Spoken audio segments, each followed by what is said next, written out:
नमस्कार दोस्तों, मैं हूं अंतरीप। आप सभी लोगों का स्वागत करता हूं क्यूरेटिव योगा का एक नए फ्रेश और कमाल वीडियो में। इस वीडियो में हम डिस्कस करने वाले हैं यम एंड नियम के बारे में। इसके हम कंपैरिजन करने वाले हैं जो कि यूजीसी नेट जेआरएफ का एक बहुत ही महत्वपूर्ण टॉपिक होता है। इस टॉपिक को आज हम देखने वाले हैं कि हठयोगिक टेक्स्ट में कहाँ यम नियम के बारे में चर्चा किया गया है, किस ग्रंथ में क्या बताया गया है, कहाँ 10 यम, कहाँ 5 यम, कहाँ 10 नियम, कहाँ 5 नियम बताया गया है। इन सारे चीज़ों को आज हम डिटेल डिस्कशन करने वाले हैं। और यहीं से दोस्तों यकीन मानिए लगभग हर साल यूजीसी नेट जेआरएफ में सवाल आते ही आते हैं, पूछा जाता ही है आपसे। तो इस वीडियो को जरूर ध्यान से देखिए और एग्जाम से पहले इसको ज़रूर लगा के जाइए। तो चलिए आगे बढ़ते हैं इस वीडियो में जल्दी और देखते हैं और नया सीखते हैं। चलिए पहले हम जो पढ़ने वाले हैं वो है हठ प्रदीपिका। हठयोग प्रदीपिका में क्या बताया गया है यम नियम के बारे में। पहले हम देखते हैं हठयोग प्रदीपिका को। तो हठयोग प्रदीपिका में लगभग फर्स्ट चैप्टर का 17 नंबर जो श्लोक है वहां पे दोस्तों बताया गया है कि अहिंसा सत्यम अस्त्यम ब्रह्मचर्य क्षमाधृति दया आचवम मिताहार शौचम चैव यमा दशः। मतलब यहाँ का सीक्वेंस याद रखिएगा कि क्योंकि हर एक ग्रंथ में आपको सीक्वेंस में ही चेंज मिलेगा, नाम आपको सेम मिलेगा लेकिन सीक्वेंस में चेंजेस काफी सारे होने वाले हैं आगे। तो हठयोग प्रदीपिका में जो बताया गया है वो सीक्वेंस है कि यम की सीक्वेंस आप लोग देखेंगे कि यम में बताया गया है पहला है अहिंसा, दूसरा है सत्य, तीसरा अस्तेय, चौथा है ब्रह्मचर्य, फिर यहाँ पे याद रखेंगे क्षमा धृति दया आर्जव। ये क्यों बोल्ड में किया हुआ है ये आपको अभी पता चलेगा क्योंकि ये सीक्वेंस चेंज होने वाले हैं हर एक टेक्स्ट में। ये सीक्वेंस में आपको चेंजेस मिलेगा, इसीलिए याद रखेंगे कि हठयोग प्रदीपिका में जो बताया गया है वो है अहिंसा सत्यम अस्त्यम ब्रह्मचर्य क्षमा धृति दया आर्जव। क्षमा धृति दया आर्जव, उसके बाद मिताहार एंड शौच। फिर हम नियम में अगर देखेंगे तो नियम का श्लोक पढ़िए, तपो संतोष आस्तिक्यम दानम ईश्वर पूजनम सिद्धांत श्रवणम। ये टर्म आपको चेंज मिलेगा, इस टर्म में चेंजेस आने वाले हैं आगे। काफी टेक्स्ट में ये टर्म होगा ही नहीं, इसके बदले में कोई और टर्म यूज किया होगा। तो इसीलिए इसको याद रखेंगे कि हठयोग प्रदीपिका में जो टर्म हमें मिलते हैं वो है तप, संतोष, आस्तिक्यम, दानम, ईश्वर पूजनम, सिद्धांत श्रवणम, री, मति, यपो एंड हुतम। हठयोग प्रदीपिका में एक लौता ग्रंथ है जहाँ पे इसको हुतम माना गया है। हुतम किसी और टेक्स्ट में इसको हुतम नहीं माना गया है दोस्तों, याद रखेंगे। हठयोग प्रदीपिका में ही सिर्फ 10 नंबर जो नियम है उसको हुतम कहा गया है। तो चलिए आगे देखते हैं। ये रहा हठयोग प्रदीपिका का। अब हम देखते हैं त्रिशिक ब्राह्मण उपनिषद के अनुसार। त्रिशिक ब्राह्मण उपनिषद के अनुसार क्या बताया गया है। त्रिशिक ब्राह्मण उपनिषद में जो सीक्वेंस है लगभग काफी सेम है और कुछ चेंजेस भी यहाँ पे है हठयोग प्रदीपिका से। तो इसको देखते हैं आगे। त्रिशिक ब्राह्मण उपनिषद में जो बताया जाता है अहिंसा सत्यम अस्त्यम ब्रह्मचर्य दया आर्जवम। देखिए वहां पे था पहले क्षमाधृति, देख लीजिए पहले था क्षमाधृति फिर दया आर्जवम, हठयोग में था।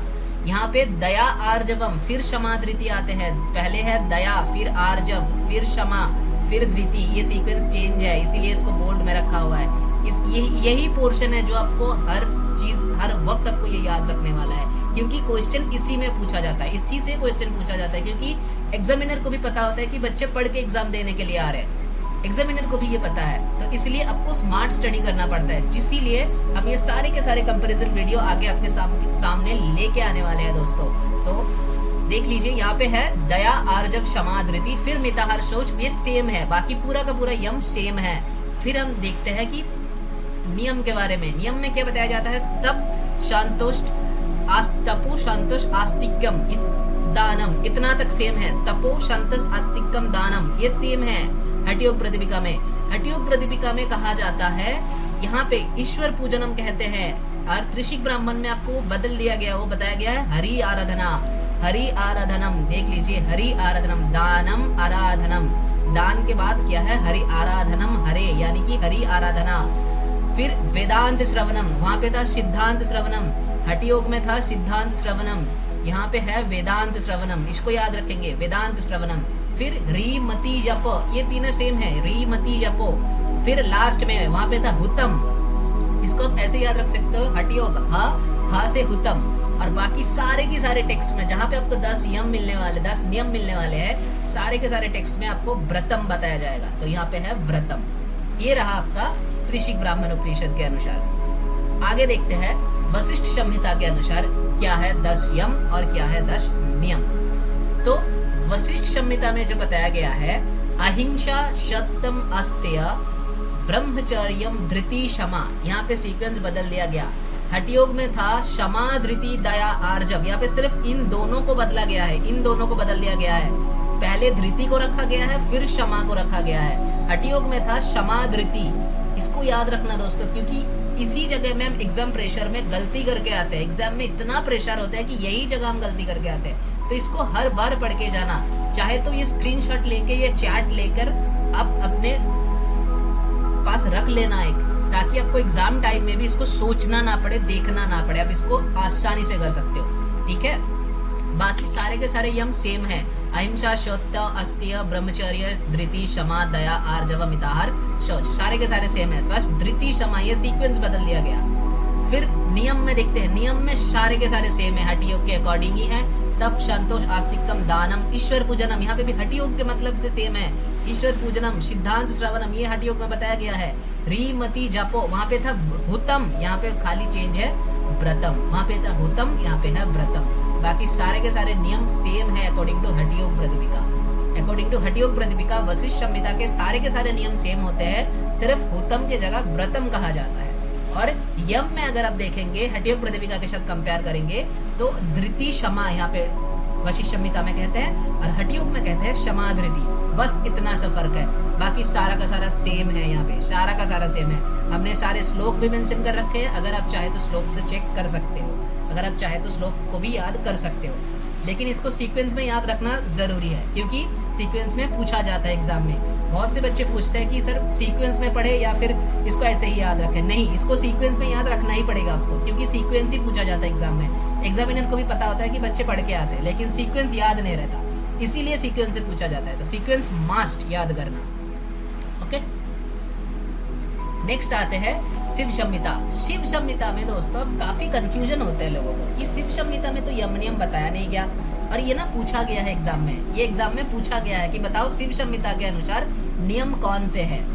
लेकिन यस, शिव संहिता में अलग से यम नियम बताया नहीं गया, सभी को पता है, एग्जामिनर को भी पता है, उन्होंने जानबूझकर सवाल दिया है ये, क्योंकि शिव संहिता में 72 नंबर श्लोक में नियम के बारे में बताया जाता है कि एक योगी को कौन से रेगुलेशंस या रूल्स फॉलो करने हैं, कौन से रूल्स और रेगुलेशंस फॉलो करने हैं, इस बारे में बताया गया है। बताते हुए क्या बोलते हैं, बताते हुए यहाँ पे बताया गया है कि धृति क्षमा तपो शौच री मति गुरु सेवनम, सबसे अलग री मति गुरु सेवनम, टोटल 7 नियम बताया गया है। टोटल 7 नियम देख लीजिए। पहला है आपका पहला है धृति, दूसरा है क्षमा, तीसरा है तप, चौथा है शौच, पांचवा है री, छठा है मति और सातवां आपका है गुरु सेवा। ये 7 नियम बताए गए हैं। यम कुछ है ही नहीं, यम कुछ बताया नहीं गया है शिव संहिता में, याद रखिएगा।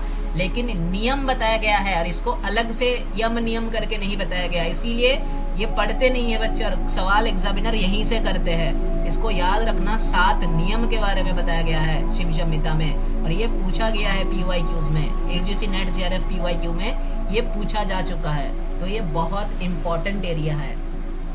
नेक्स्ट हम देखते हैं योग तत्व उपनिषद में।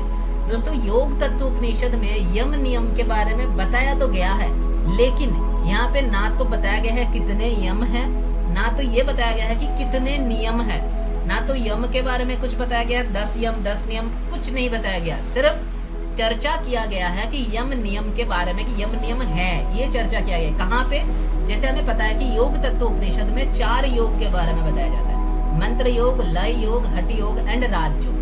ठीक है, तो यहाँ पे जो हठ योग है, हठ योग के अंदर अष्टांग योग बताया जाता है। उस अष्टांग योग में यम नियम के बारे में चर्चा किया गया है, लेकिन अलग से नहीं चर्चा किया गया है कि कितने यम है, कितने नियम है, ये नहीं बताया गया। सिर्फ बताया गया है कि यम नियम आसन प्राणायाम, देख लीजिए यह ये है वो श्लोक हमने मेंशन कर दिया है। 24 एंड 25 नंबर श्लोक है योग तत्वोपनिषद का कि यम नियम आसन प्राणायाम प्रत्याहार धारणा ध्यान समाधि। अब ध्यान का प्रोसेस भी बता दिया गया है यहाँ पे, ध्यान भ्रू मध्यम हरिम, फिर आते हैं समाधि समता अवस्था, स अष्टांग योग उच्चते, इसको अष्टांग योग कहते हैं। ठीक है, अब आते हैं यम नियम के बारे में क्या बताया गया है। सिर्फ इतना बताया गया है कि यमों में जो श्रेष्ठ है वो है मिताहार, यमों में श्रेष्ठ है मिताहार। और इसके श्लोक कहाँ है, इसके श्लोक आपको मिल जाएंगे 28 नंबर श्लोक है, 28 नंबर, जहाँ पे ये बताया जाता है कि एतेषं लक्षणं ब्रह्मणो प्रत्यकं शृणु तत्तत लघ्वाहार। लघ्वाहार मतलब मिताहार को कहते हैं, लघु आहार यानी मिताहार।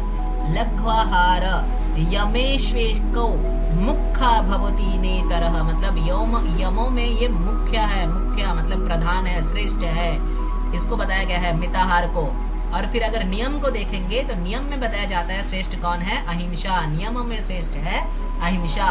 क्या बताया गया है, अहिंसा नियमेश्वेका मुख्या वै चतुरानन सिद्धं पद्धं तथा सिंहं भद्रं चेति चतुष्टरम। मतलब यहाँ पे आसन के बारे में फिर बताया जा रहा है। पहले बता दिया गया है कि यमों में श्रेष्ठ है मिताहार और नियमों में श्रेष्ठ है अहिंसा। इसको याद रखना, ये पूछा जाता है आपको एग्जाम में। ठीक है, और इस पे कंफ्यूज मत होना कि यम नियम तो बताया जरूर गया है, लेकिन यहाँ पे ये मेंशन नहीं किया गया है कि 10 यम है 10 नियम है, कुछ नहीं मेंशन किया। योग तत्वोपनिषद का कोई सीक्वेंस है ही नहीं, और लोग ढूंढते रहते योग तत्वोपनिषद में सर सीक्वेंस क्या बताया गया है, सीक्वेंस क्या बताया गया है, सीक्वेंस है ही नहीं कुछ योग तत्वोपनिषद में।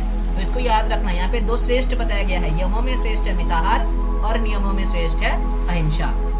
चलिए आगे बढ़ते हैं। फिर आते हैं हमारे पतंजलि योग दर्शन यानी पतंजलि योग सूत्र। पतंजलि योग सूत्र में क्या कहा गया है, यहाँ पे बताते हैं 5 यम और 5 नियम पतंजलि में, ये सभी को पता होता है, 5 यम और 5 नियम, ये ज्यादातर याद रहता है बच्चों को। लेकिन पहले हमने जो भी पढ़ा उसको भी याद रखना इतना ही इम्पोर्टेंट है जितना कि इनको याद रखना इम्पोर्टेंट है, क्योंकि एग्जामिनर को भी पता होता है ये याद रहते हैं, तो यहाँ से सवाल कम पूछे जाते हैं, वहां से ज्यादा पूछे जाते हैं, यम 10 नियम वाला। ठीक है, तो यहाँ पे क्या बताते हैं पतंजलि में, पतंजलि में बताया जाता है अहिंसा शोत्तम अस्त्यम ब्रह्मचर्यम अपरिग्रहम यमा, यानी कि 5 यम के बारे में बताया जाता है। क्या क्या, एक है अहिंसा, दूसरा है सत्य, तीसरा है अस्त्य, चौथा है ब्रह्मचर्य एंड 5वां है अपरिग्रह। 5 यम हो गया। अब 5 नियम क्या है, 5 नियम है शौच, संतोष, तप, स्वाध्याय, ईश्वर प्रणिधानानि यमा, यानी कि शौच, संतोष, तपो, स्वाध्याय एंड ईश्वर प्रणिधान, ये 5 है आपका नियम। ठीक है, ये 5 है आपका नियम। और इसका श्लोक नंबर है 2/30, यानी कि ये साधन पाद का 30 और 32 नंबर श्लोक है। ये आप जाके भी पढ़ सकते हो श्लोक में। तो ये रहा आज के वीडियो का टोटल कंक्लूजन कि आज हम इस वीडियो में क्या सीखे हैं कि यम एंड नियम के बारे में जितने भी कंपैरिजन थे, जितने भी टेक्स्ट है आपकी यूजीसी नेट सिलेबस में, सारे के सारे टेक्स्ट हमने डिस्कस कर लिए। तो आज के लिए वीडियो में इतना ही, मिलते हैं अगली वीडियो में। तब तक के लिए सब लोग स्वस्थ रहिए, गाते गुनगुनाते रहिए और देखते रहिए क्यूरियोटिव योगा, क्योंकि हम आपके लिए लेके आए हैं बहुत नए नए वीडियोस योग के बारे में। नमस्कार, प्रणाम सभी को।